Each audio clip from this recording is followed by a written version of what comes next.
The first inventory of the season was meant to be quiet, but Lynette Hartley heard every word of it through a door that had swollen shut against the summer damp and would not latch. She did not drop the ledger she was carrying against her hip. She did not step back into the shadow of the corridor to hide what her face was doing. She did not give the steward's low, apologetic voice the satisfaction of a gasp, though the word he had just spoken sat in her chest like a swallowed stone. Sell, Alderley in the spring of that year wore its gardens the way a woman wears jewelry she has not paid for, extravagantly, carelessly, as though abundance were a permanent condition of the world rather than a mood it was currently in.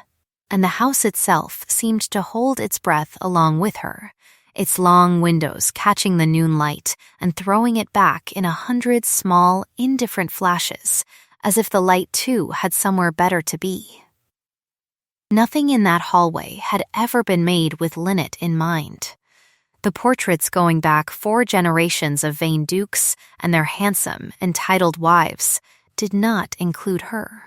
would never include her, and she had walked beneath their painted, disapproving eyes so many mornings now that she had stopped counting them as unkind and started counting them merely as furniture. Ornamental, that was the word the Dowager Duchess had used the first week of the marriage, offered to a visiting cousin over tea as though it were a compliment, and it had followed Lynette through the house ever since the way a smell follows a person out of a room they thought they had left cleanly. A useful ornament, Augusta Vane had said, smiling into her cup. One does like a house to have a little unexpected color in it. Lynette had learned, in the years since, to hear the sentence exactly as it was meant, a verdict dressed as praise, a woman being told she was decoration and nothing load-bearing, and she had learned to smile back and refill the tea and say nothing at all, because nothing at all was the only answer that could not be quoted against her later.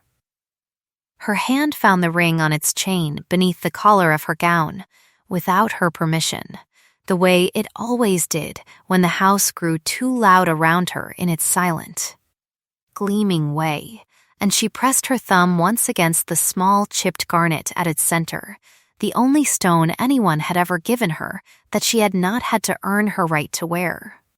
It was a thin, plain thing, that ring, a country parson's wife's ring, the silver gone soft with age and the setting worn nearly through on one side, nothing any jeweler in London would have troubled to appraise, and she wore it now on a chain against her heart because the dowager had made it plain, gently, regretfully, in the earliest days, that a duchess did not wear paste and thrift on her hand where anyone might see it and wonder about the family's judgment.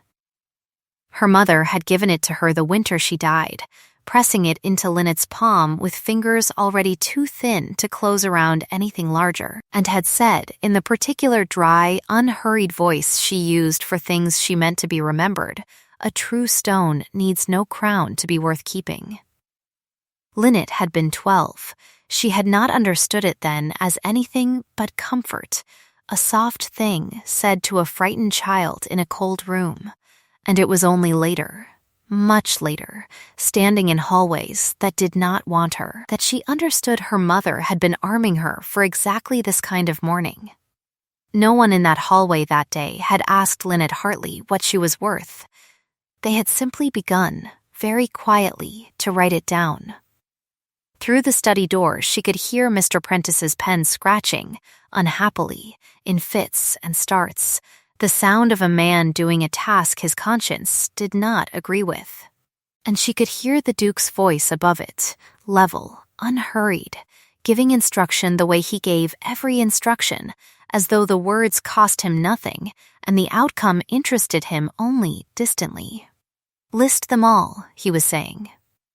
The sapphire set from my grandmother, the pearls, the emerald parure she wore at the coronation ball, everything currently in her ladyship's keeping that came from this family. Prentice's pen stopped. "Your Grace," he said carefully, "forgive me, but for the purposes of insurance or sale," the Duke said, and did not raise his voice at all, which was somehow worse than if he had shouted it. For sale, Prentice, have the list drawn by Friday.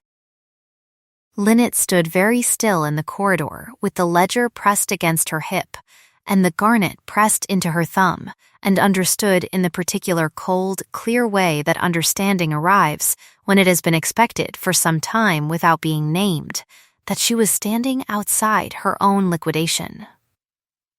It is a peculiar kind of violence, being itemized. A blow can be answered. An itemization can only be endured because there is nothing in it to strike back against, only ink, only a careful hand recording what a person has been permitted to hold and preparing to take an inventory of how little of it, in the end, was ever truly hers. She did not open the door. She did not demand to know why. She had learned, in a year of marriage to Sebastian Vane, 6th Duke of Alderley, that demanding anything of him produced only a longer silence, and that silence, from him, was its own kind of weather, one she had grown skilled at reading the way a farmer reads a sky before rain, never asking whether the storm was coming, only when. To understand what that morning cost her required understanding what had come before it, and the story of Lynette Hartley's arrival at Alderley was like most stories of women who arrive somewhere without the correct papers, a story other people told for her, before she was ever given the chance to tell it herself. She had come to the house at 11 years old. An orphan of a country parson and his wife, delivered by a distant aunt who had calculated, with the particular arithmetic poor relations perform on rich ones, that a bright, quiet, useful girl might make herself indispensable to an old woman's household and thereby earn her keep without costing anyone a proper dowry later. The aunt, Ottilie Marsh, had not been wrong about the girl's usefulness. She had simply never once, in the 15 years that followed, allowed the debt of that usefulness to be considered paid. Lynette had been raised alongside the household rather than above or beneath it, reading to the old dowager on rainy afternoons, keeping the accounts no one trusted the housekeeper to keep honestly, mending what needed mending with a needle so fine the stitches disappeared into the cloth, and somewhere in the slow accumulation of those years, without any single dramatic moment to mark it. She had become necessary to Alderley in the particular invisible way a hinge is necessary to a door,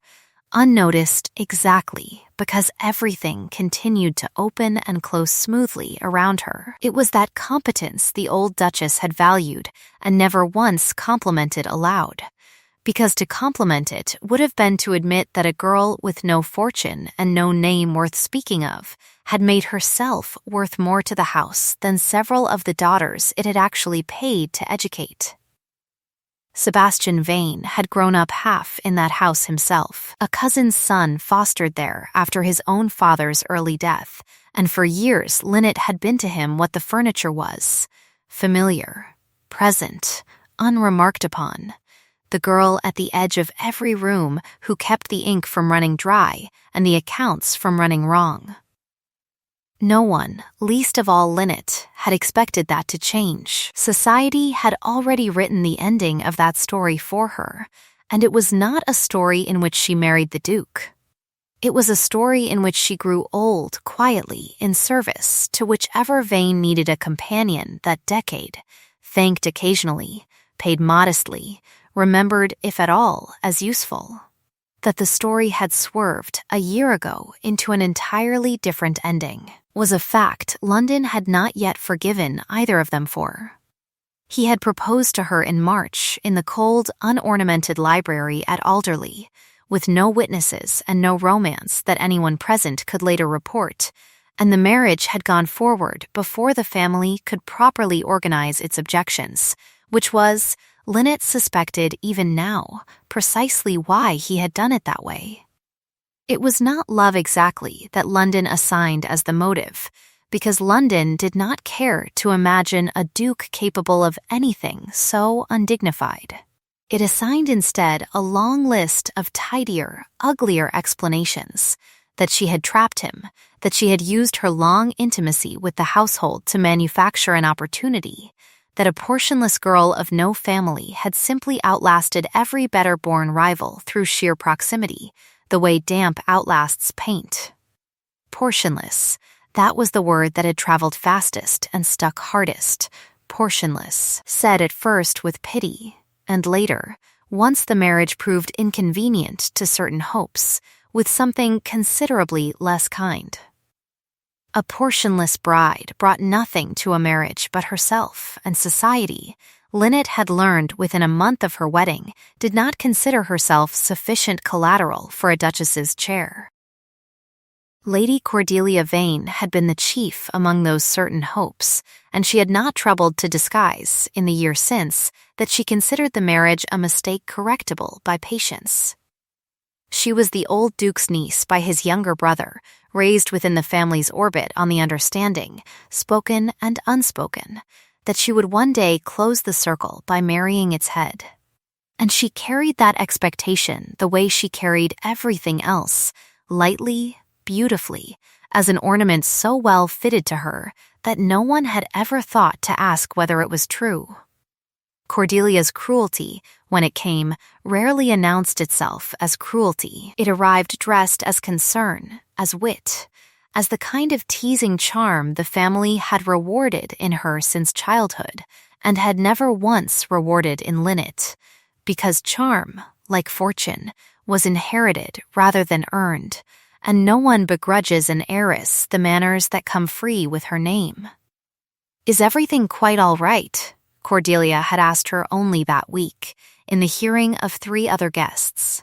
Taking Lynette's hand in both of hers with an expression of tender worry, there have been such stories about the household accounts. One does hate for you to be troubled with things so far beneath you. The words sounded like affection. The pressure beneath them was not. Everyone in the room understood, without needing it explained, that Cordelia was not asking after Lynette's welfare at all, but reminding the room, gently, publicly, deniably, that a girl who had once kept the household ledgers herself was perhaps not the natural custodian of a duke's fortune, and that her elevation remained, in the family's collective estimation, a kind of clerical error awaiting correction. Lynette had smiled and said she was managing very well, thank you, and had privately relocated the fault exactly where it belonged, which was nowhere Cordelia could see it landing. It is one of the small mercies of a well-trained tongue that it can agree with an insult's words while quietly indicting its intent, and Lynette had spent a lifetime training hers. She never answered Cordelia with anger. She answered her with the particular humility that left the room, on reflection, faintly uncertain which of the 2 women had actually been diminished. But a room's private uncertainty does no work in public, and public was where Cordelia always chose to fight, because public was the only arena in which inherited charm reliably beat earned character, at least in the short run. And Cordelia had never yet needed to think beyond the short run. Augusta Vane, the Dowager Duchess and Sebastian's mother, was a subtler instrument than her niece, and considerably more dangerous, because she never once said anything that could not be repeated, word for word, as an act of love. It was Augusta who had first called Lynette ornamental, and Augusta who continued, with wearying regularity, to frame every diminishment as protective concern, as though she alone stood between Lynette and a world too cruel to be told the truth gently. "My dear, one only wants what is best for you," she would say, and then proceed to describe, in patient, sorrowful detail, exactly how unsuited Lynette was for whatever was currently under discussion: a ball, a committee, a conversation with a foreign ambassador, always framed as tenderness, never once as attack, so that to object to it was to seem paranoid, ungrateful, unwell. It was Augusta, Lynette now understood with the cold clarity of that morning in the corridor, who had almost certainly set the inventory in motion, because Augusta did not believe in scenes, only in paperwork, and paperwork properly filed. Could accomplish everything a scene accomplished with none of the vulgarity.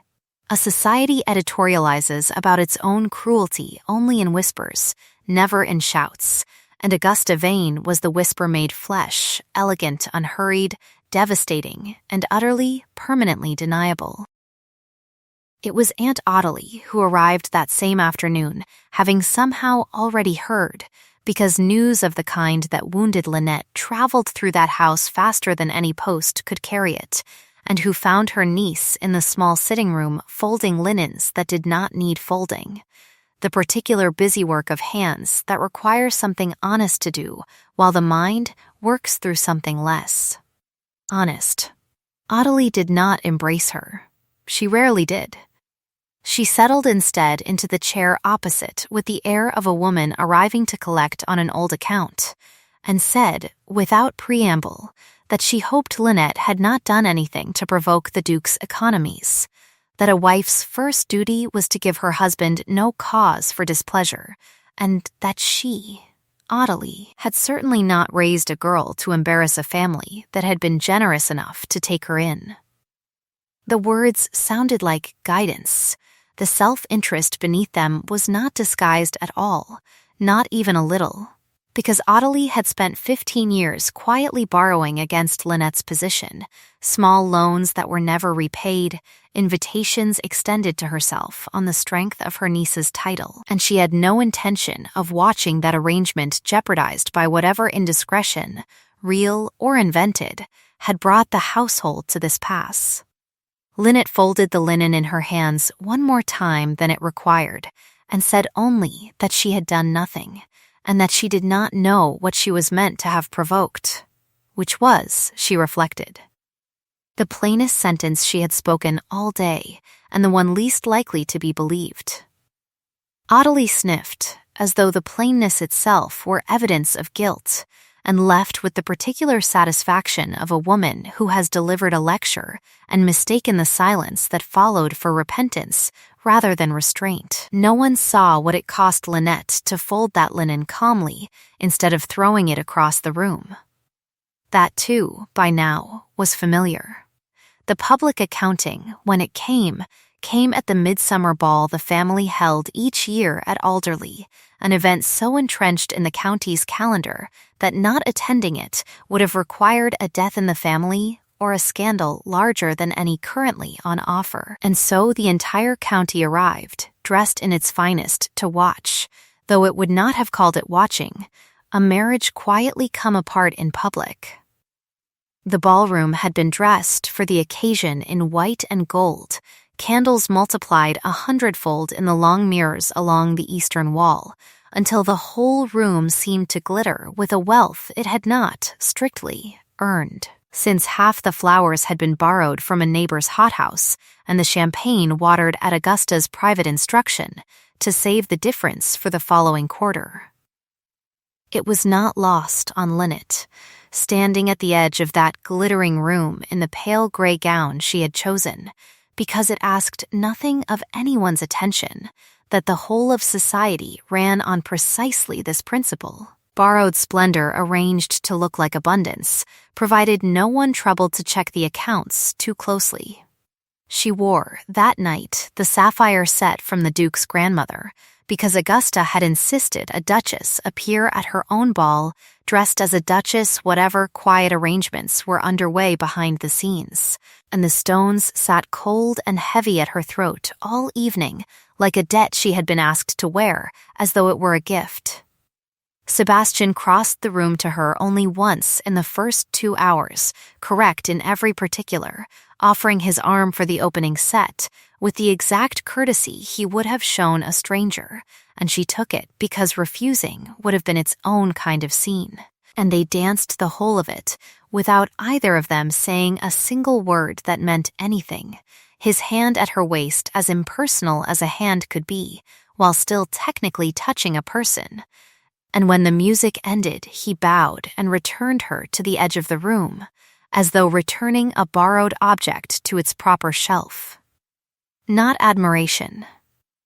Not yet. Recognition, perhaps, though even that felt too generous a word for whatever had briefly crossed his face when the candlelight caught the sapphires at her throat, gone again before she could be certain she had seen it at all. It was Cordelia who orchestrated the evening's true entertainment, though she would later insist, with wide and injured eyes, that she had meant nothing by it at all. She raised the subject of the inventory in the hearing of a dozen guests, framed as sympathy, as she raised everything, remarking loudly enough for the nearest cluster to hear that she did think it was a mercy the family was finally sorting the estate's true possessions from its borrowed ones.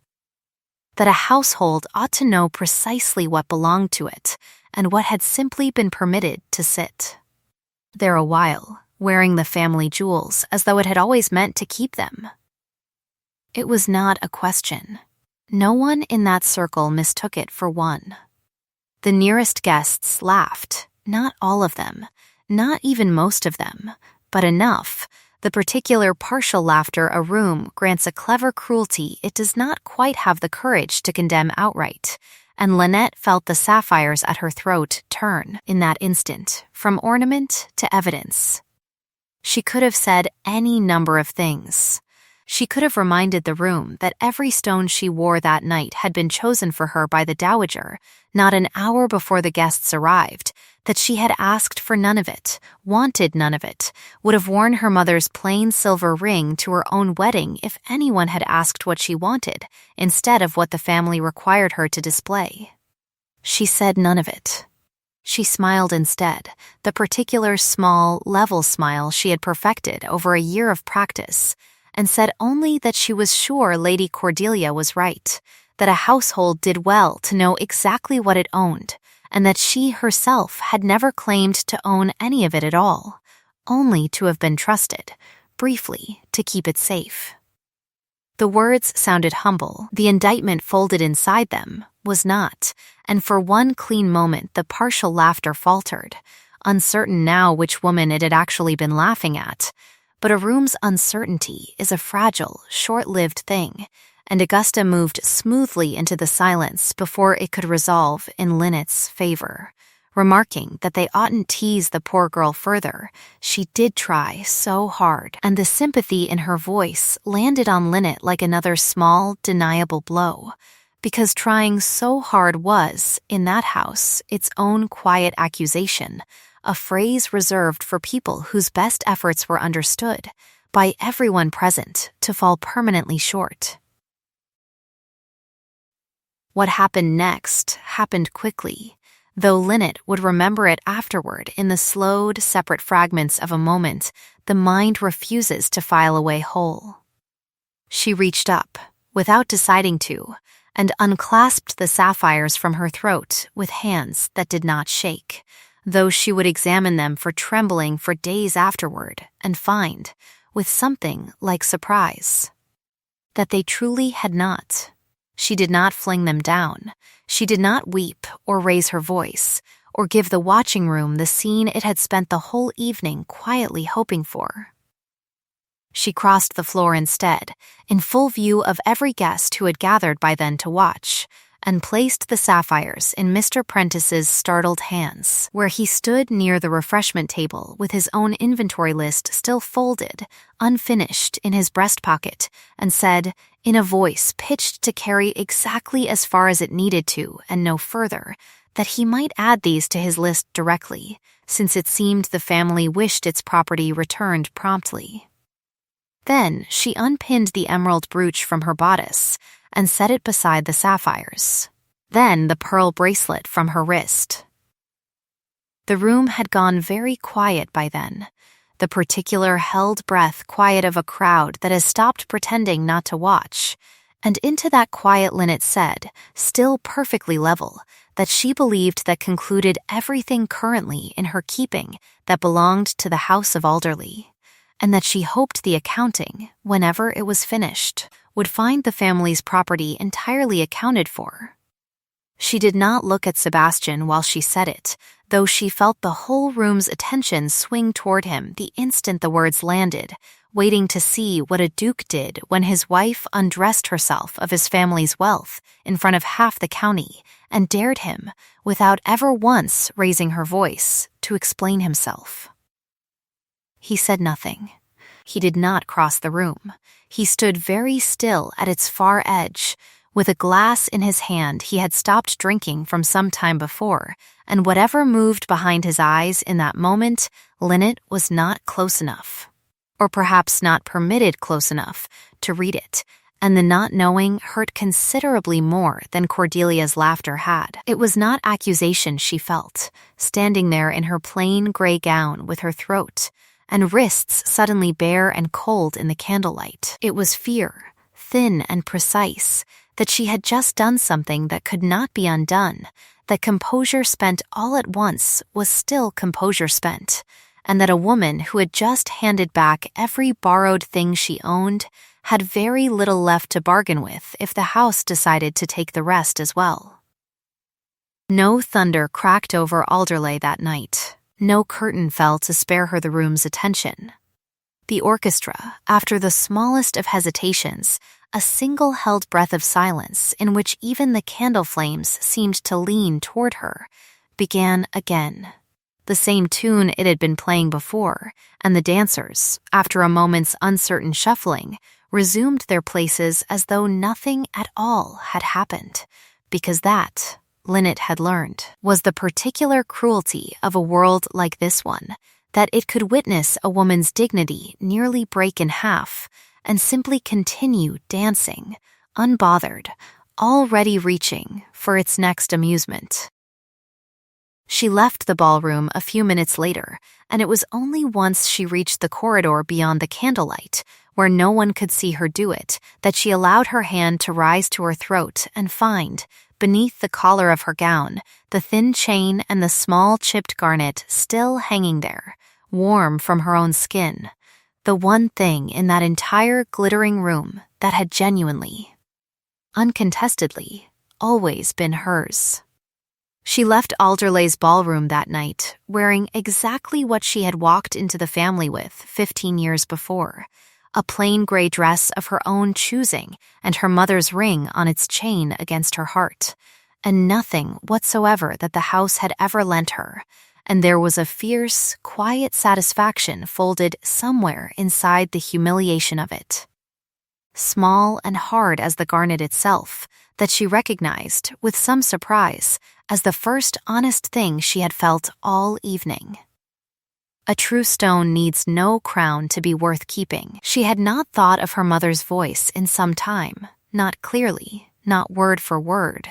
but she heard it now, in the empty corridor, with a clarity that steadied her more than any comfort a living person in that house had offered her all night. Aunt Ottilie found her near the stairs and hissed that she had humiliated the family beyond repair, that no one behaved so at a ball, that whatever grievance Lynette imagined she had, a lady swallowed it and smiled, and Lynette listened to every word of it with the particular stillness she had perfected over 15 years of being lectured by people who required her silence far more than they required her well-being, and said nothing at all. Because nothing at all, once again, was the only answer that could not be quoted against her later. It was Mr. Aldous Penrose, a neighbor of the family, and one of the few guests that night who had not laughed, not even partially, who found her a little later on the terrace, where she had gone to stand in the cool dark, away from the candlelight, and who did not ask whether she was quite all right, because he had watched the whole of it and knew better than to insult her with the question. He said instead, after a companionable silence, that he had known Sebastian Vane the better part of 20 years, through Cambridge and after, and that in all that time he had never once seen the man's face do what it had done tonight when Lynette crossed that ballroom floor, and that whatever else was true of the situation, it was not indifference he had watched cross the Duke's face while his wife emptied her throat and wrists of his family's jewels in front of the whole county. Lynette said she did not see how that helped her very much, and Penrose, who was neither young nor foolish nor given to false comfort, allowed that it very likely did not help her tonight, but observed with the mild, teasing perceptiveness that made him easy to underestimate and harder to dismiss, that a man did not stand that still, for that long, over something he did not feel very a great deal about, whatever shape the feeling was currently taking.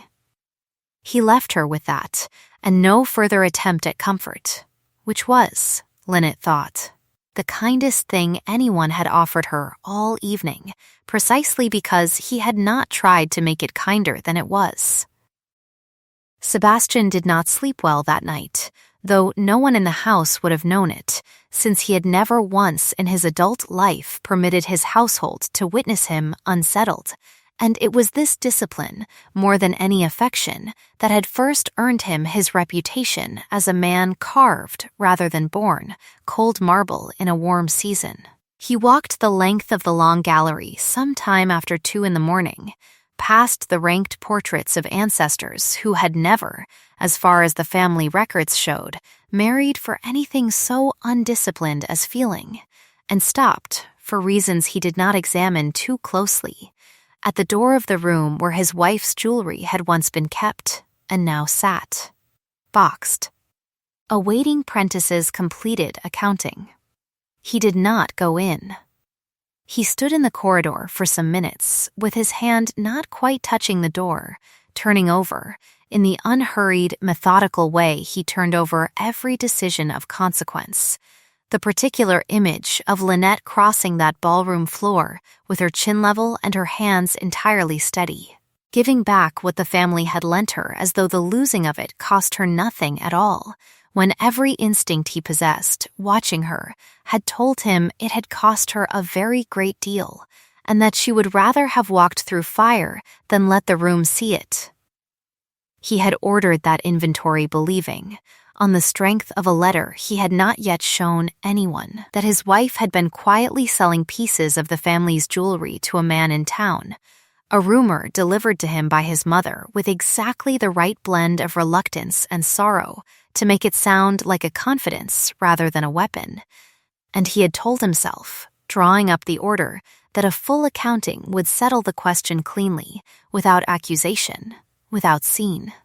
A duke's tidy solution to an untidy suspicion. He had not accounted, in the drawing of it, for what it would look like from the outside, a public stripping dressed up as bookkeeping, and he had certainly not accounted for the particular, unbearable stillness with which his wife had chosen to answer it, a stillness that had told him, more plainly than any denial could have, that whatever she was guilty of, it was not what he had been told to believe. He did not go to her that night. He was not, whatever else he was becoming, a man capable of admitting error quickly, and pride in a house like Alderley was inherited property too, older and more stubbornly held than any sapphire. But he stood a long while outside that locked room where his wife's borrowed wealth sat catalogued and waiting, and something in him that had been closed for the better part of a year shifted, very slightly, the way a door shifts on a hinge no one has oiled in some time, not open yet, not nearly, but no longer entirely certain it wished to remain shut. It was Great Aunt Temperance Vane, the old Duke's aunt, and the only member of that family whose good opinion could not be purchased with charm or intimidated with silence, who arrived at Alderley 3 days later, summoned by no one, informed of the whole business within an hour of her carriage reaching the door, by a housemaid too frightened of her displeasure to withhold anything, and who found Lynette in the small sitting-room mending, of all things, one of the dowager's old shawls, because idle hands invited exactly the kind of scrutiny Lynette had spent the week trying to avoid. Temperance did not ask whether the stories were true. She sat, examined her great niece-in-law with the frank, assessing gaze of a woman who had buried 3 husbands and outlived every fashion she had ever mocked, and said only that she had known Lynette Hartley since the girl was 11 years old, carrying ledgers twice her own weight up these very stairs, and that she had not raised her considerable opinion of the girl's character in 15 years, and did not intend to lower it now on the word of people who had never once, in that same span of years, troubled to earn a fraction of the trust they expected freely. That, Lynette would think later, was the whole of the instant belief elder's particular gift, offered without evidence requested, and without conditions attached, a belief so immediate and unshakable that it did more to steady Lynette's composure than a week of careful silence had managed on its own. Temperance stayed to tea, delivered several tart observations about the current state of the family's manners that made even the footmen fight not to smile, and left with a promise, delivered lightly but meant entirely seriously, that she intended to have a word with her great-nephew before the week was out, and that Sebastian Vane, Duke or no Duke, had never yet won an argument with her and was unlikely to begin now. It was 2 evenings after that visit that Sebastian sought Lynette out directly for the first time since the ball, finding her in the library where she had once spent so many quiet hours as a girl keeping his grandmother's accounts, and where she had returned now, in the wreck of the week, because it was the one room in the house that had never once required anything ornamental of her. He stood in the doorway a moment before she noticed him, watching her work through a stack of correspondence with the same unhurried competence she had always brought to every task no one thanked her for, and when she looked up and saw him there, she did not rise, and did not smile, and said only, in a voice carefully drained of everything she was not prepared to give him, that she hoped he had come about the inventory, since she understood there were still several pieces awaiting a final valuation, and she should hate for the accounting to be delayed on her account. It was not a question. He heard it exactly as she meant it, a challenge dressed as courtesy, and something in his face, guarded as it had been for a year now, flickered at the precision of the blow. He said the inventory had been set aside. She said that was interesting, since she had understood it to be a matter of some urgency only a week before. He said that certain of his information had proven, on closer examination, to be considerably less reliable than he had first believed. She said she was glad to hear his information was finally receiving the scrutiny his wife apparently had not. It was not spoken with heat. It was spoken, if anything, with the same level courtesy she extended the footmen, and it landed harder for that, because a wound delivered without malice cannot be dismissed as temper, only absorbed as truth. Sebastian crossed the room then, not all the way, stopping a careful distance from the desk, close enough that she could see, for the first time in longer than she could remember, that his composure was costing him something too, and said, quietly, that he did not expect her forgiveness tonight, and had not come to ask for it. He had come only to say that he had been wrong to order what he had ordered in the manner he had ordered it, whatever the truth beneath it eventually proved to be, and that he did not intend to make that particular mistake with her again.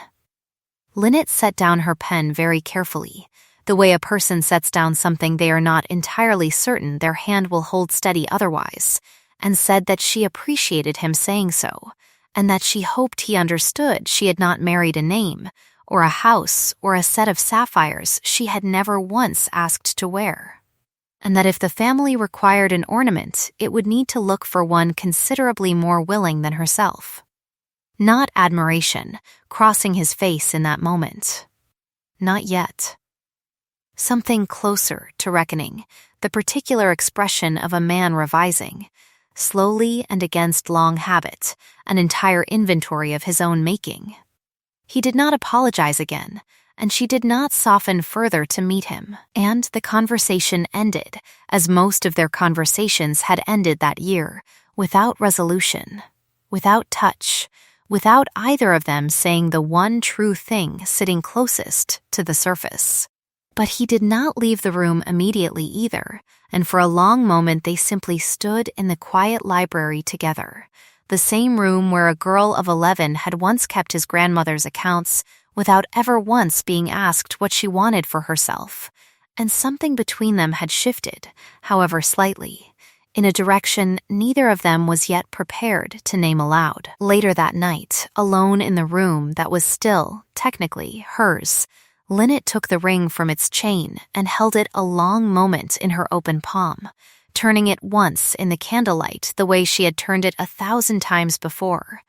and thought, with a clarity that surprised her, that she was done waiting to be told what she was worth by people who had never once troubled to look closely. Enough to know.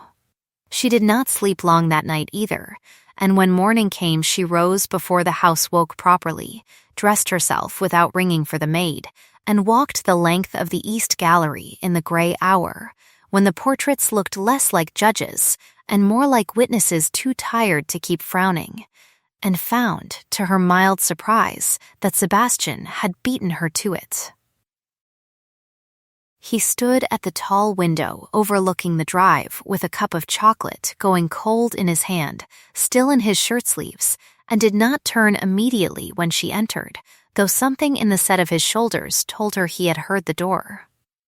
Neither of them spoke of the library, or the ball, or the sapphires that still sat, catalogued and untouched, in Prentice's strongbox. Instead, he asked, without preamble, whether she had ever learned to ride, and she said that she had, badly, on a pony belonging to the vicarage when she was small, and he said that was unfortunate, since Alderley kept nothing so forgiving as a vicarage pony, and she said she supposed she would simply have to improve,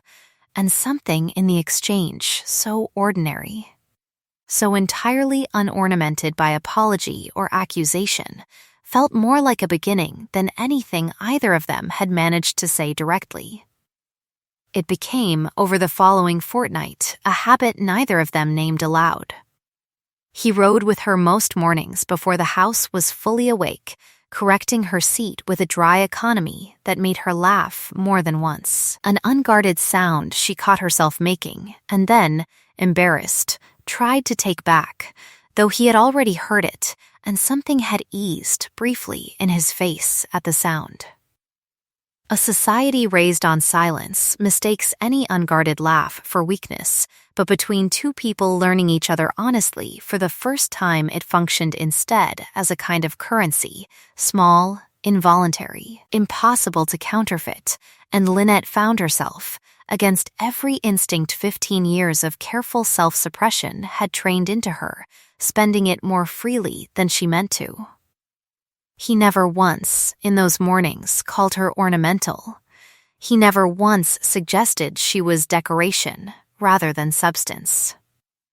He asked her opinion on the tenant repairs at Lobeck, on a dispute between two farmers over a boundary hedge, on whether the new steward's assistant showed any real promise, and listened to her answers the way a man listens when he has decided, finally, that the person answering might actually know something he does not. Which was, Lynette reflected, the first entirely new experience marriage had given her in a year of otherwise familiar humiliations. Cordelia noticed the shift before anyone troubled to point it out to her, because noticing threats to her own position was the one competence society had never needed to teach her. It had simply always been there, sharpened by long practice. She began arriving at Alderley with a frequency she had not previously bothered to maintain, always warmly, always with some pretext, a length of ribbon to match against the drawing-room curtains, a query about a mutual acquaintance's health, and always, somewhere within the visit, a small remark aimed with surgical precision at the seam where Lynette's confidence was thinnest. "It is remarkable," she said one afternoon, watching Lynette return from the stables in her riding habit, with color still high in her cheeks from the morning air, how quickly a person adapts to borrowed comfort. One almost forgets it was ever borrowed at all. The words sounded like admiration, the accusation folded inside them that Lynette had grown too comfortable in a position that remained,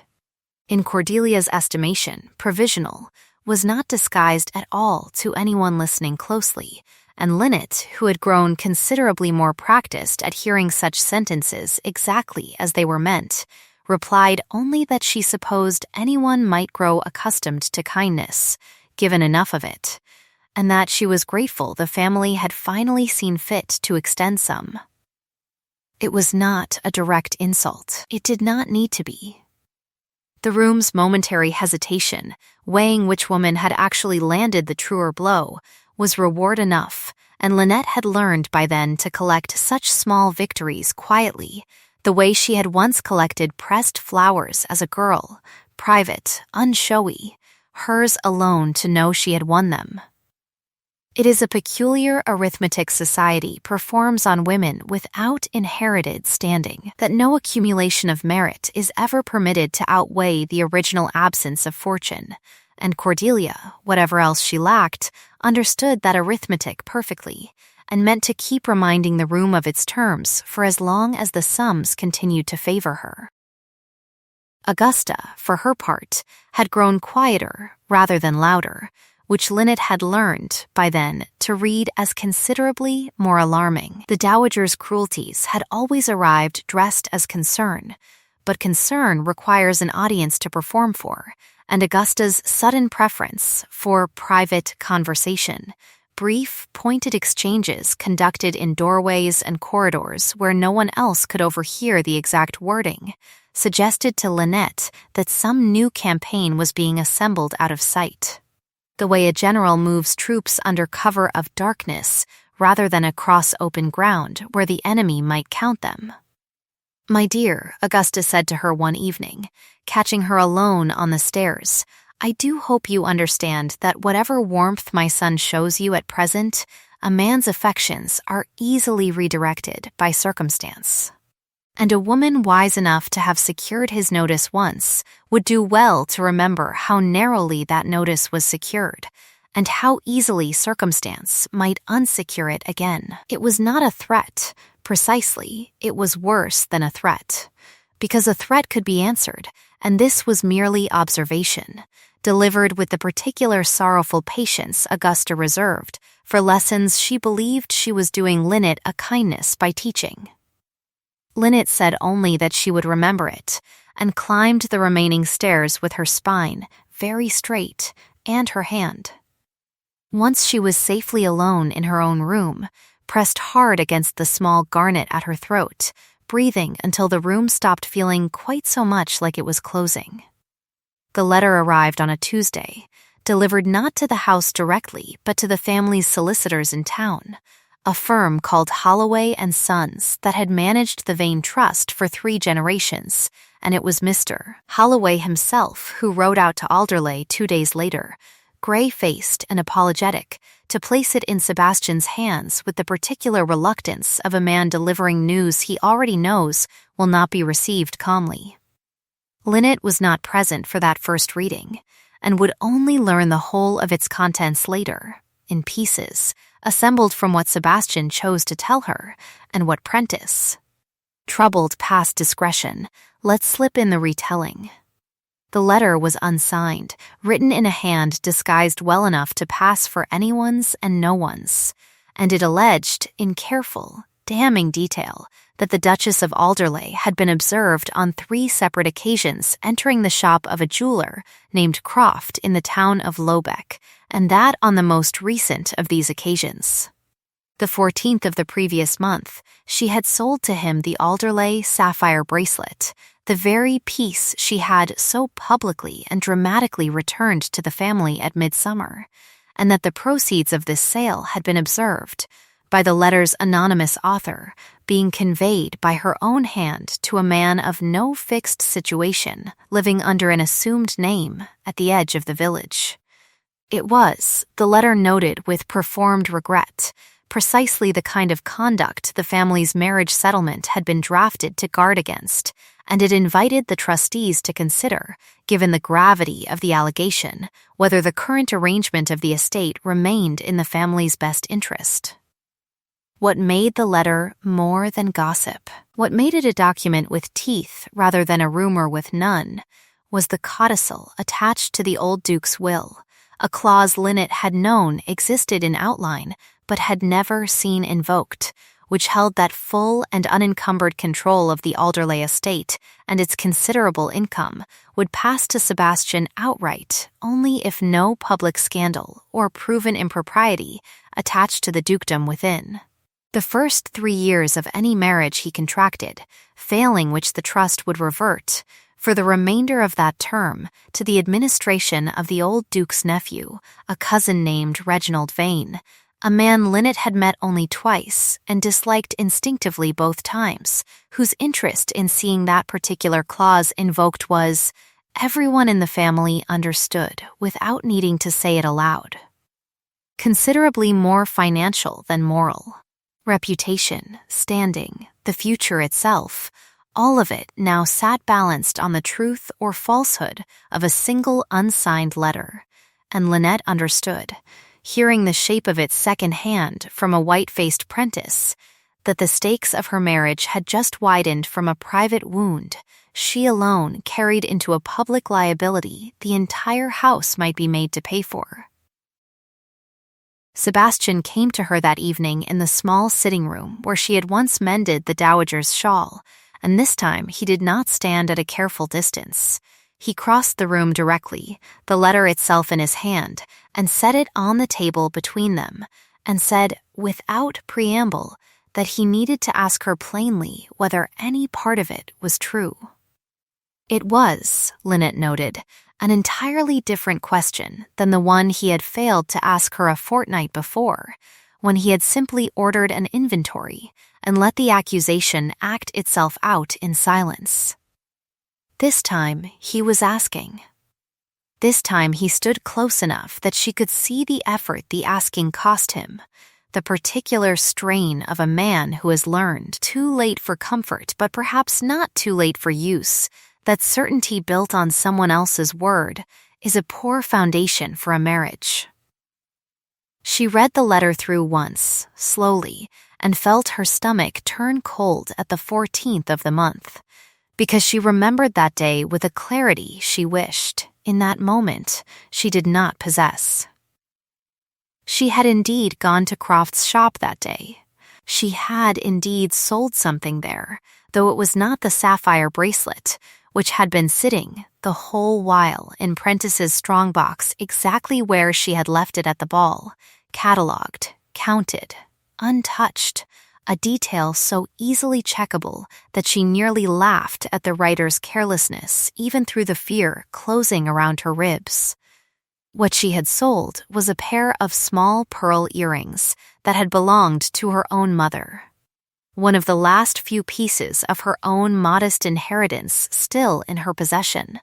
and the money from that sale, along with 2 similar sales in the months before it, had gone not to any man of no fixed situation, but to a woman named Hetty Sallow, who had once been the nursery maid at Alderley, and had been dismissed without a character the previous winter when her condition became impossible to disguise, and who now lived, with her infant son, in 2 borrowed rooms above Mrs. Fenwick's inn at the edge of Lobeck, entirely dependent on whatever small, secret sums Lynette could arrange to send her without the household or the world. Learning where they went, Lynette could feel Sebastian watching her while she read, and could feel, too, the old familiar instinct rising in her, the instinct to protect the truth even at the cost of her own defense, because to explain the sale honestly was to expose Hetty, whose ruin, should it become known precisely how she had been dismissed, and precisely what condition she had been dismissed in,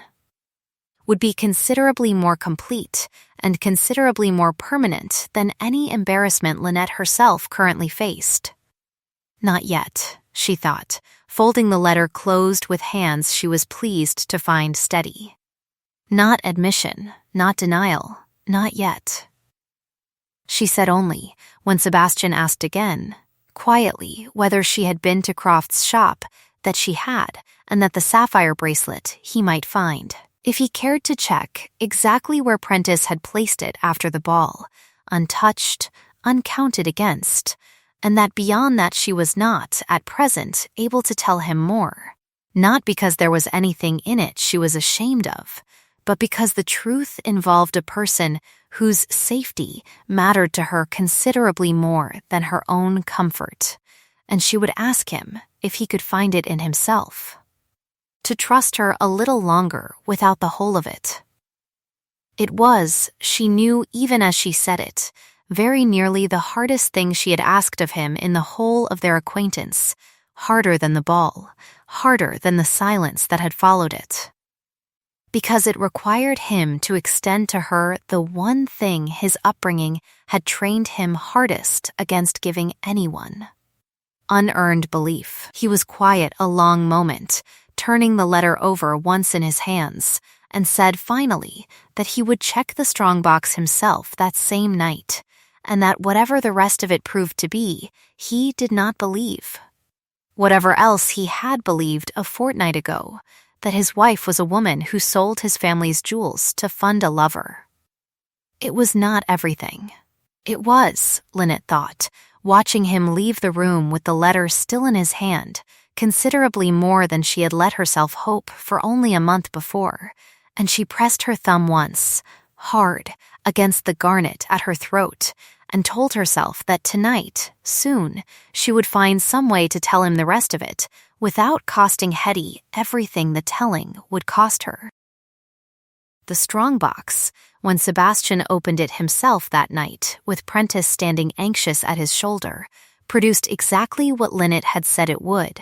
the sapphire bracelet sitting cold and undisturbed among the rest of the returned jewelry, every piece present, every piece accounted for, down to the smallest seed pearl, and Prentice, consulting his own careful ledger by candlelight, was able to state with complete confidence that the bracelet had not left that box since the night of the ball, a fact he could support, if pressed, with the household's own records of who held keys to the room and when.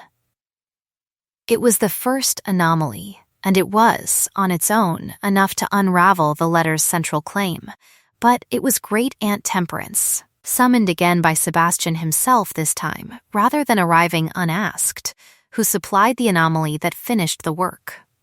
She arrived the following morning, examined the letter through her spectacles with the particular slow, merciless attention she brought to anything she suspected of dishonesty, and set it down after a long moment with an expression of grim satisfaction rather than distress. "There it is," she said.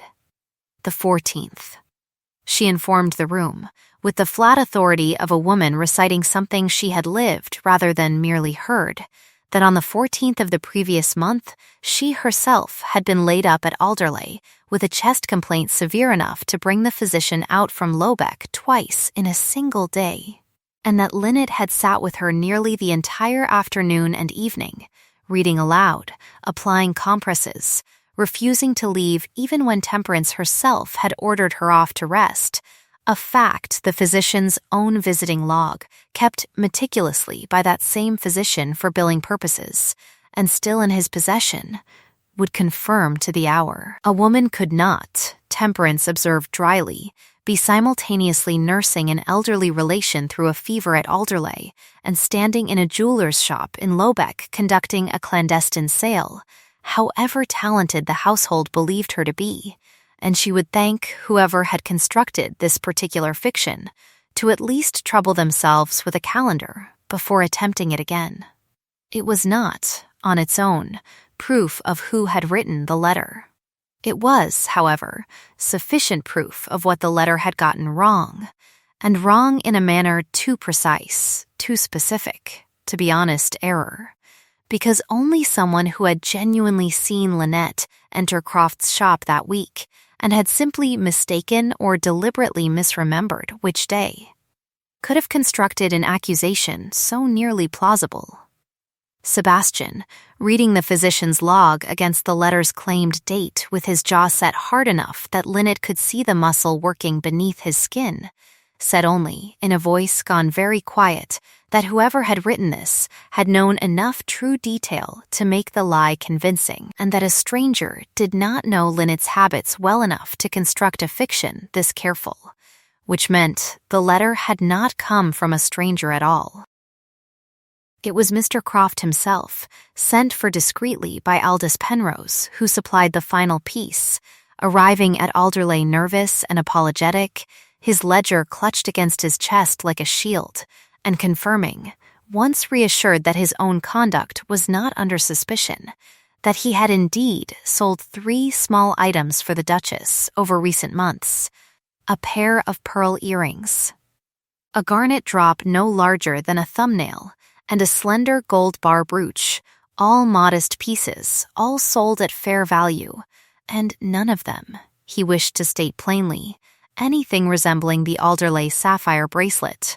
which he would have recognized instantly and refused to touch without written authorization from the family itself, whatever the price offered.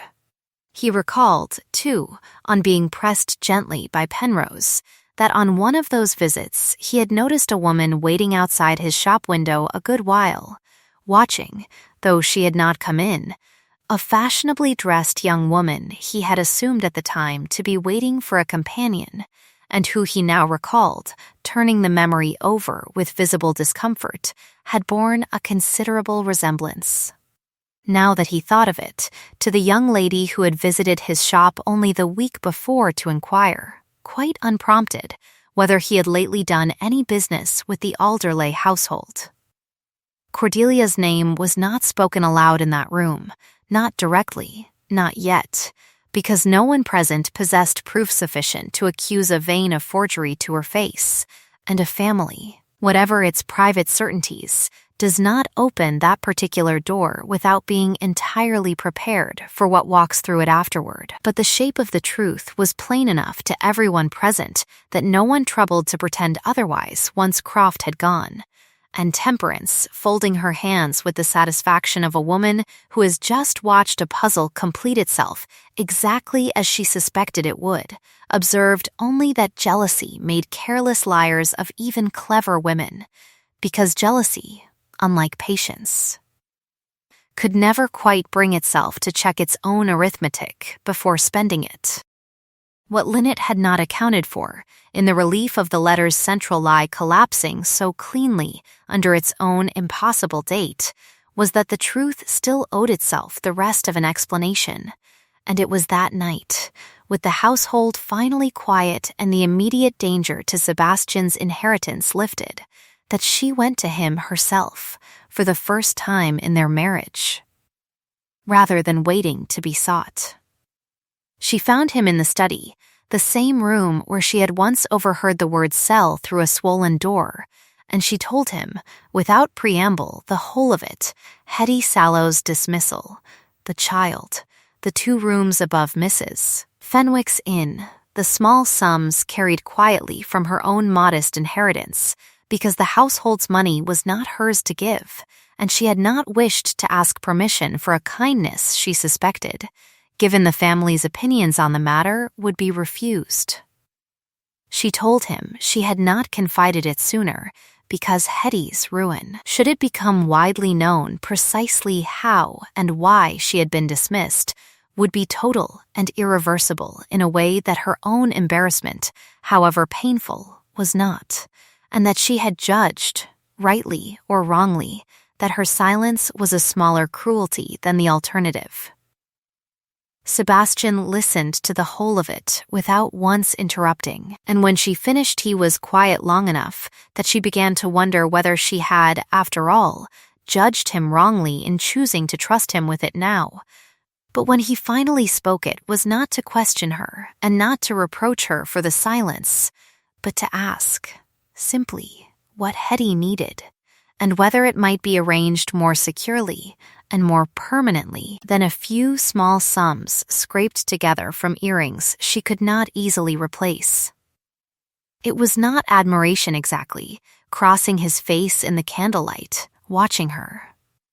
It was something steadier than admiration, something closer to the particular respect a person feels on discovering that a virtue they had only suspected in someone is, in fact, load-bearing, structural, the kind of thing a whole household could safely be built upon, rather than merely decorated with. He said, after a moment, that Alderley kept a cottage at the edge of the home farm standing empty since the old gamekeeper's death, and that there was no earthly reason a respectable widow, which was, he noted dryly, precisely what the world would be told Hetty Sallow was, should not be installed there with a small pension and a reasonable degree of privacy, and that he would see it arranged within the week if Lynette thought it would answer. Lynette found, to her own considerable surprise, that she could not immediately speak, and pressed her thumb hard against the garnet at her throat while she waited for her voice to come back to her steadily, and when it did, she said only that it would answer very well, and thanked him, and he said, in a voice gone unexpectedly rough around its usual precision, that she need not thank him for so small a thing, that the thanks, if any were owed, ran rather in the other direction, for trusting him with it at all after everything the last year had given her reason not to. The days that followed carried a different quality than any that had come before them, not resolved exactly,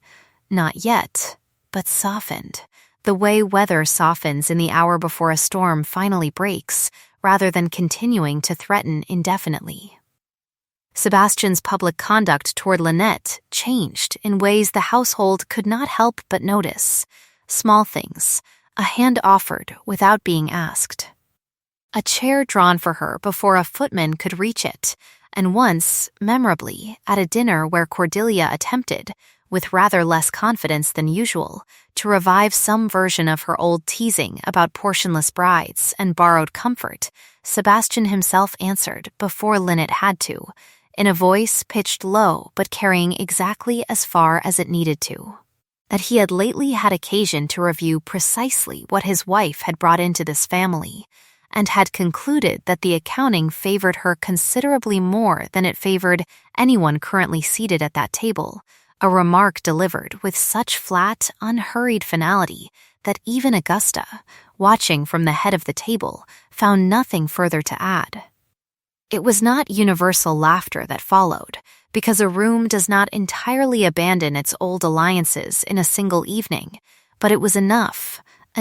for Lynette to feel, for the first time in a year, that she was not standing entirely alone at the edge of that dining room, that someone at its center had finally, publicly, without hedging, chosen to stand beside her rather than merely tolerate her presence. She did not weep at the table, because a duchess did not weep at her own dinner, regardless of provocation, but she felt the old ring at her throat as though it had grown suddenly warmer,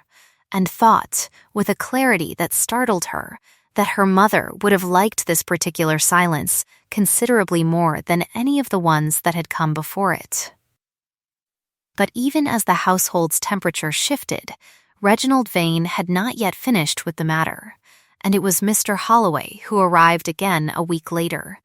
this time not with an anonymous accusation, but with a formal notice, drafted with a lawyer's careful, bloodless precision, informing the family that given the serious nature of the allegation lately raised against the Duchess,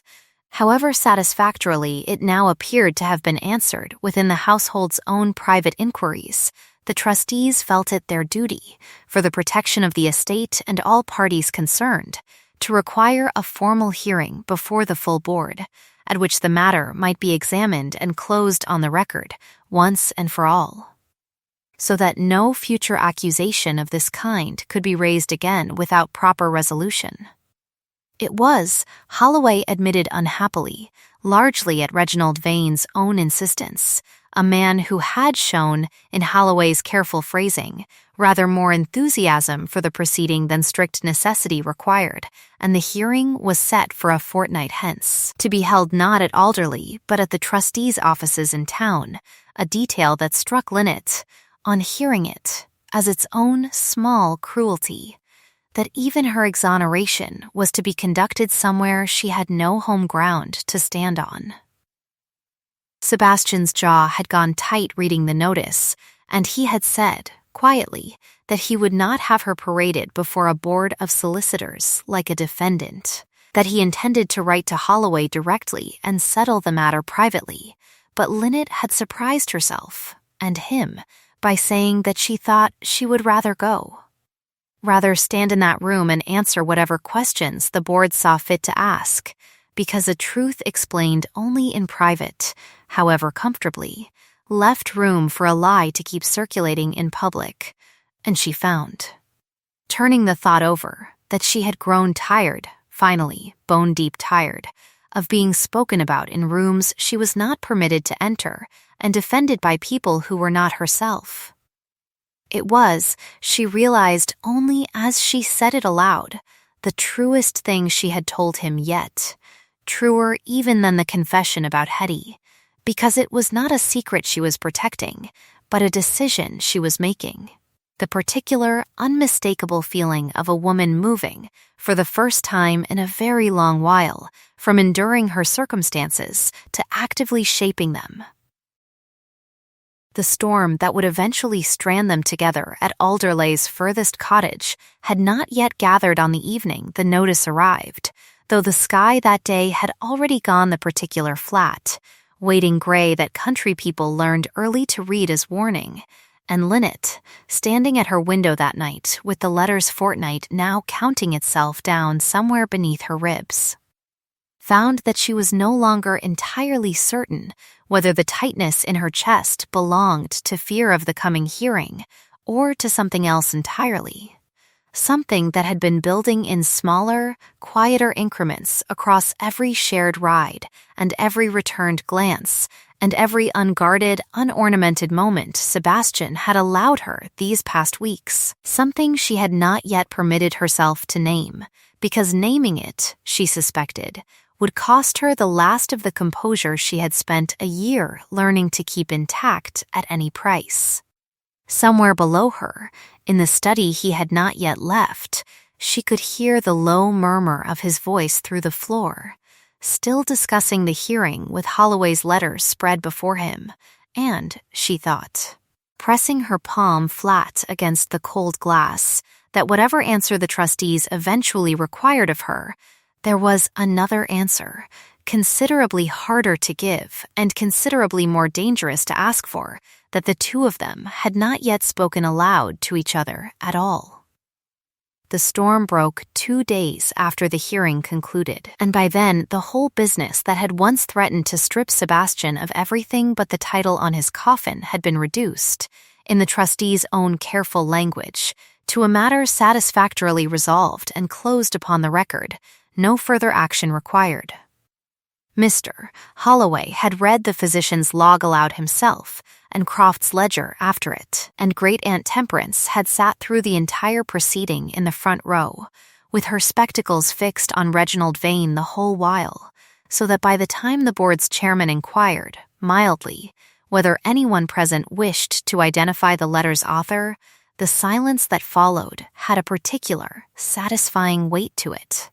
The silence of a man who has arrived at a duel and discovered his second has already fled the field. No formal accusation was ever laid against Cordelia, because no signature, no proof beyond circumstance, and a jeweler's uneasy recollection could be produced to hang one on her cleanly, but circumstance and recollection had done their quiet work regardless. Moving through the county the way such things always moved, from drawing room to drawing room, until even the households that had once laughed along with her teasing found themselves, without quite deciding to, declining her invitations a little more often than before.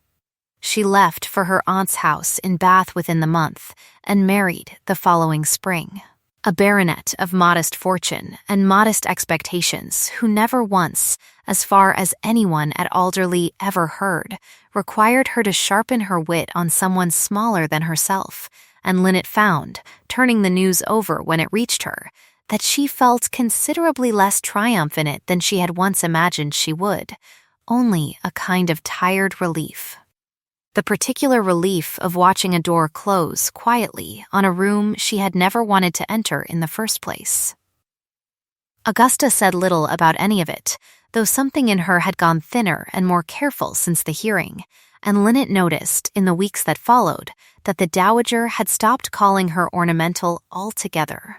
Had stopped, in fact, offering the particular sorrowful concern that had once dressed every one of her cruelties and had begun instead, awkwardly, unpracticed at it, to simply speak to her, which was not warmth exactly, not yet, but was, Lynette thought, considerably closer to honesty than anything Augusta had offered her before.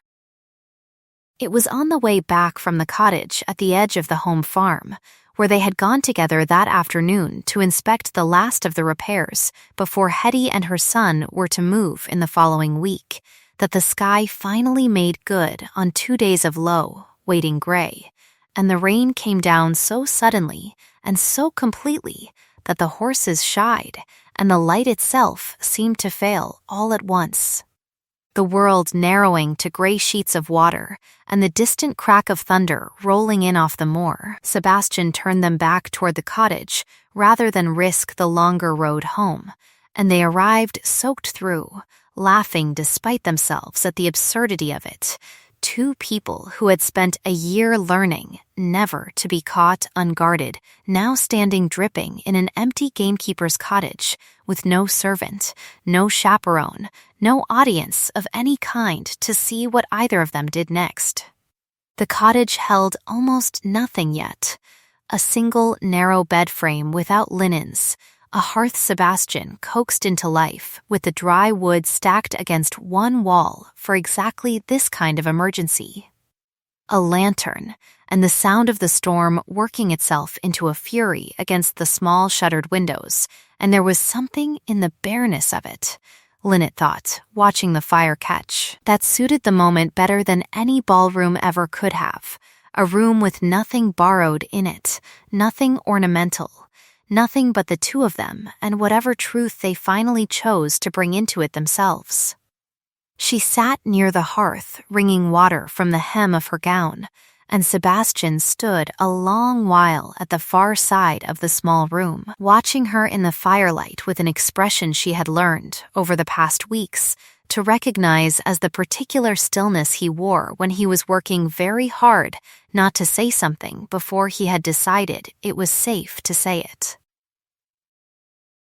He crossed the room to her slowly, not all at once, the way a man crosses ice he is not entirely certain will hold his weight, stopping first at the edge of the hearth's light, then closer, near enough that she could see the rain still beaded in his hair, then closer still, until he had settled onto the floor beside her chair, with none of the careful ducal distance he had kept between them for the better part of a year, and said, in a voice that had, for the first time since she had known him, entirely shed its usual measured authority,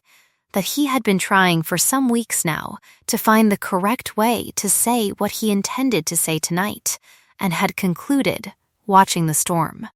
that there was no correct way, only the honest one, and that he hoped she would allow him the honest one instead. Lynette said nothing, only watched him, her hand finding the ring at her throat without her permission, the old habit steadying her the way it always did. "I did not marry you," he said, "because my mother approved of it, since she did not, and has never entirely forgiven either of us for it. I did not marry you because the settlement required a wife by a certain date, though it did, and Reginald has never let me forget how conveniently the timing served me. I did not marry you because I imagined, as half of London apparently still imagines, that a portionless girl raised half in service to this family would be grateful enough for the elevation to trouble me with nothing beyond gratitude for the rest of her life." He paused there, and Lynette, listening to the fire and the rain and the particular unguarded rawness in his voice, felt the old defiance rise in her, quiet, deliberate, refusing still to let this be easy simply because it had finally arrived. Then, why, she asked, and did not soften the question at all, because she had spent a year being told what she was worth by people who had never once been asked to prove it, and she did not intend to accept even this, even now, without requiring him to say the whole of it plainly. "I watched you," he said, cross a ballroom floor and give back every stone this family had ever loaned you, rather than let a room believe you owned anything you had not honestly earned, and I have watched, every day since, for something in you that would prove the county's story about you correct, some vanity, some grasping, some small dishonesty I could point to and say, there, that is what she truly is, and I have found nothing, Lynette, nothing at all, except a woman who kept another woman's ruined secret at the cost of her own reputation, and mended shawls she owed no one, and rode a horse badly, and laughed at herself for it, and never once, not once, in the whole of this difficult year, asked me for anything I was not already glad to give her. It was not admiration in his face now, watching her in the firelight. It was something considerably plainer than admiration, something that had shed every last trace of rank and title along with the water still dripping from his sleeves. And he said, finally, that he was not asking her tonight because the trust required it, and not because his mother would finally approve, and not because it would silence every remaining whisper Reginald Vane's disappointed ambitions might still generate, but because, when no one at all was watching, when there was no ballroom and no board of trustees and no county to perform for, he found that the only thing in the whole of his life he actually wanted was for her to be in the room with him, and he did not know how to say that more plainly than simply saying it. Lynette did not answer immediately. She had spent too long being told what she was worth by people who required nothing of themselves in the telling, and she found, sitting there with the fire warm on one side of her face and the storm loud against the shutters, that she wanted, this once, to be entirely certain before she let herself believe it. "Say it again," she said. Not because she had not heard him, but because she needed, after everything, to hear it without a single condition attached to it, and he did, without hesitation, without the old guarded distance creeping back into his voice at all, that he wanted her, simply, entirely, when no one was watching, and nothing required it of him, and that if she would have him on those terms, imperfect and late as they were, he would spend whatever remained of his life making certain she never again had cause to wonder whether she was believed in. "Yes," Lynette said, and felt the word leave her lighter than she had expected, "because I wish it too," and it was, she thought, the plainest, truest sentence she had spoken in the whole of her marriage, offered not out of gratitude, not out of relief, but simply because it was, at last, entirely and only true. He took her hand then, the one that had gone so often to the ring at her throat, and did not let it go, not when the fire burned low, not when the storm finally began to ease into the long, steady patter that meant it was passing rather than building, not for the whole of the quiet hour that followed, in which neither of them said very much at all, because there was, for the first time in a year, nothing urgent left to say. It was somewhere in that stillness, her hand held fast in his and her head resting, without deciding to rest there, against his shoulder, that the tears finally came. Not the collapse of a woman finally undone by grief, but something steadier than that, something closer to a long-held breath finally released, truth surfacing after a year spent driving it carefully under the surface of every polite exchange, every folded linen, every silent hallway. She did not apologize for it, and he did not ask her to stop, only held her hand a fraction tighter and let her cry the particular dignified, private cry of a woman who has finally been permitted to feel the whole of what she has spent a long while refusing to feel, and when it passed, as it did, quietly, she found that the room looked exactly the same, bare walls, low fire, rain easing outside the shutters, and yet felt entirely different, because for the first time since she had come to that house as a girl of 11, she was sitting in a room that had nothing borrowed in it at all, and had been, for one whole unguarded hour, simply and entirely known. A year turned over Alderley the way years do, unhurried, indifferent to the particular dramas that had briefly seemed, to the people living through them, to be the whole of the world, and by the following spring the county had largely forgotten, in the way counties forget everything eventually, that there had ever been a season in which the Duchess of Alderley's standing in that house had seemed anything less than entirely secure. The cottage at the edge of the home farm now held Hetty Sallow and her son in modest, respectable comfort, and Hetty herself, no longer required to hide, had become, in the particular slow way small kindnesses compound into larger ones, the first schoolmistress of a plain, unornamented building Lynette had spent the better part of that year quietly planning.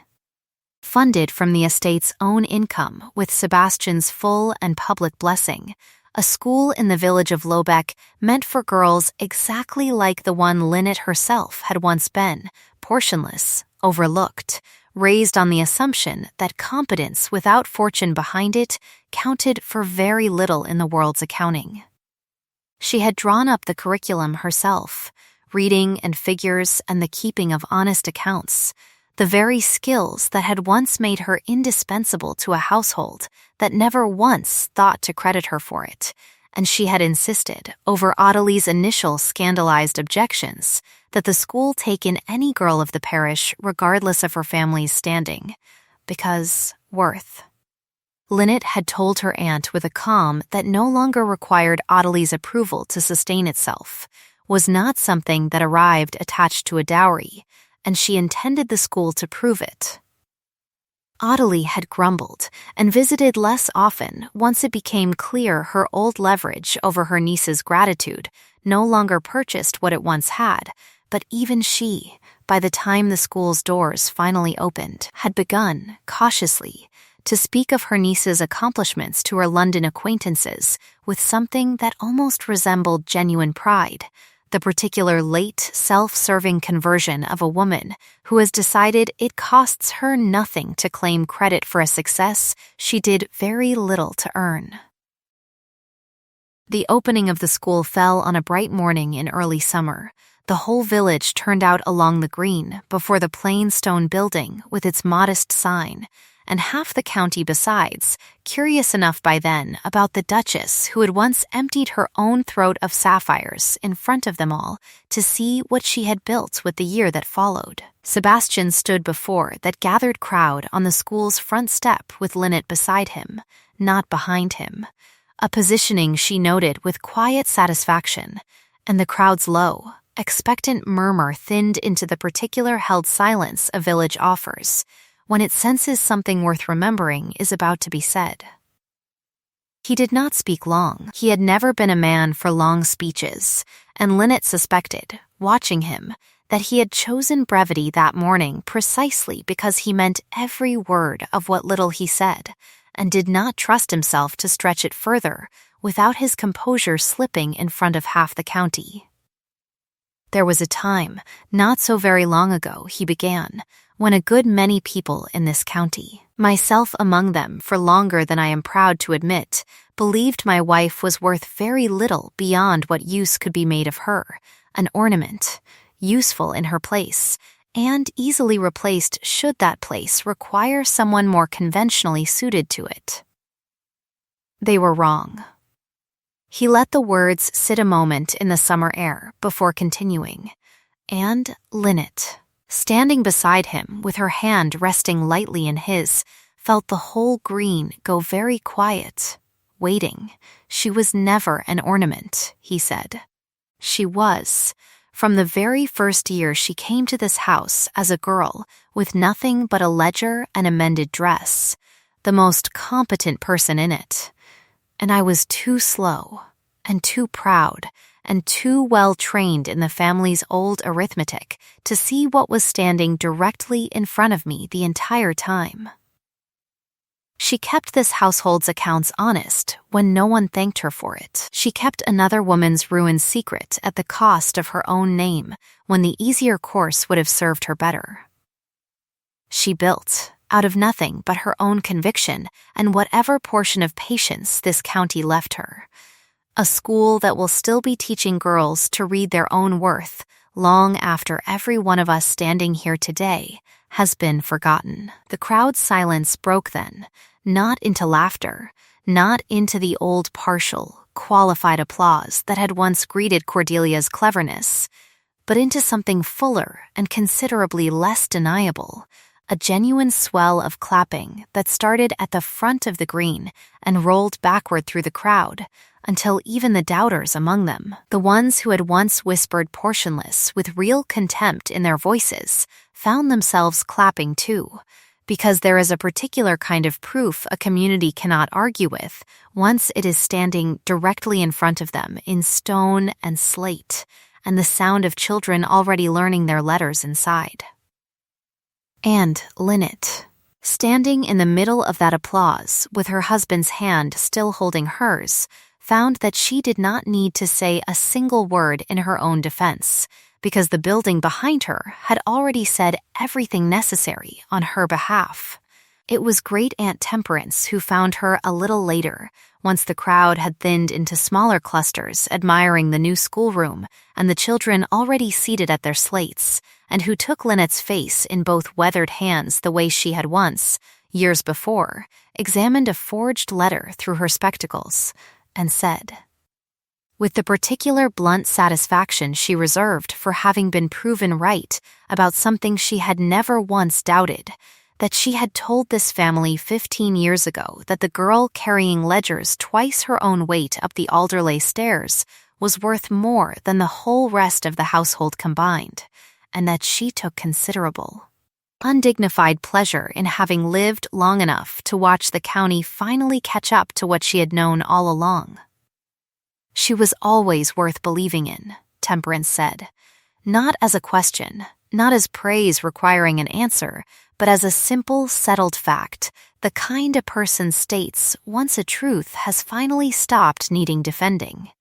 And Lynette, hearing it, found her hand rising once more to the small chipped garnet at her throat, the one ornament she had never once been asked to return, the one stone that had never needed a crown to be worth keeping. That evening, after the crowds had gone and the school stood quiet and locked for the night with its first day's chalk dust still settled on the new slates, Sebastian and Lynette walked the long way home along the lane above the river, where the last of the storm clouds from 3 nights before had finally, entirely cleared, leaving the sky the particular scrubbed. Luminous blue that only ever follows real weather, and the sun was low enough by then to lay long gold light across the water without yet setting. He did not let go of her hand the whole walk, and neither of them hurried it, content, for once, to let the evening take exactly as long as it wished to. It had not been a perfect year, and Lynette did not pretend, even to herself, that it had. There had been cruelty in it, and silence, and a letter written out of jealousy that had nearly cost them everything, and 100 smaller wounds neither of them would ever fully explain away. It had not been easy, and she suspected, watching the light move on the water, that very little of what remained of their life together would be easy either. Because nothing worth having at Alderley had ever come without a cost attached, not the school, not the name she now carried without apology, not even the man walking quietly beside her with her hand folded inside his. But it was shared, entirely, honestly, without ornament and without pretense, 2 people who had finally stopped performing worth for a world that required proof and started simply offering it to each other instead, and that, Lynette thought, feeling the last warmth of the day settle over the 2 of them like something earned rather than lent, was more than enough. The garnet caught the low sun once as they crossed the bridge toward home, a small, unfashionable spark of red against her collar that no jeweler in London would ever have troubled to appraise, and Sebastian, catching the flash of it, lifted her hand in his without breaking stride, and pressed his mouth briefly to her knuckles, an old-fashioned gesture, entirely unnecessary. and did not let go of her hand again for the whole of the walk home, the two of them moving together toward the lit windows of a house that had once excluded her from every portrait on its walls, and now, at long last, simply and quietly, belonged to them both.